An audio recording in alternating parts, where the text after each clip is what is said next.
got 5 minutes in. I want to address the men in the audience. Sorry, ladies. I love you, but this is for the boys. The question posed to us today was whether we've reached an age of gender equality. I don't think we have. We've overshot the age of gender equality by a long stretch, and men of your generation are going to be the primary victims of this error. In secondary school, you will have experienced a system that is tilted against boys. Your exams will have been primarily modular, not linear, a system that favours girls. Teachers will have tried to control and pathologise your boisterous behaviour, branding you young offenders for pranks or cyberbullies, for typical male teenage trash talk. Taunting, after all, is how men bond.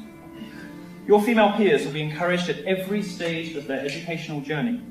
They will be told to join a STEM field. They'll be showered, in fact, with grants and awards, prizes and encouragement. And then when they do get to applying for those jobs, you will be discriminated against just because they're a girl. You'll be the recipients of nothing. There are no programs for men.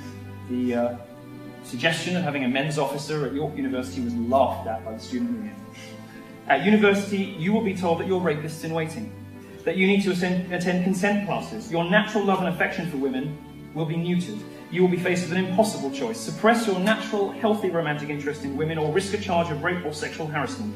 If you speak out against this hostile and unfair environment, you will be persecuted by rabid mobs of politically correct lunatics, as well as the full force of the establishment media as well.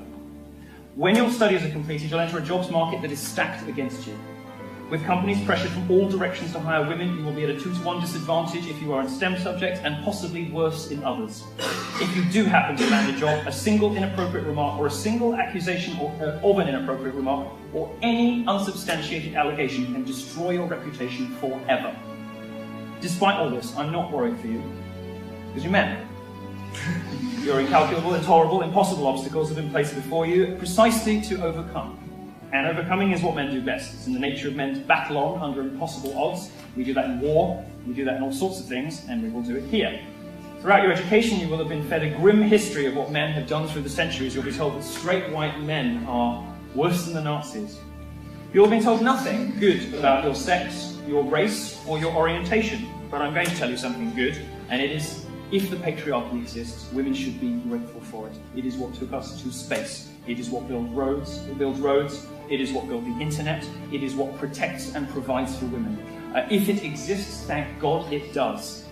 With their strength and determination, men have tamed the wilderness. Men built cities and walls around us. They built the buildings that we're in. Their curiosity led us to explore the oceans. Their ingenuity has allowed us to reach the moon. And whenever, feminism rises up and tries to ridicule you, to demean you for what you are, and, it's interesting, I was going to talk at this university, right, and I was called by my interlocutor a troll. She said it would demean the institution to have me here. When she talked about a Sunday Times article by a respected journalist, she sought to demonize him, even though he's not here to defend himself. She said Martin Daubney was a bad person.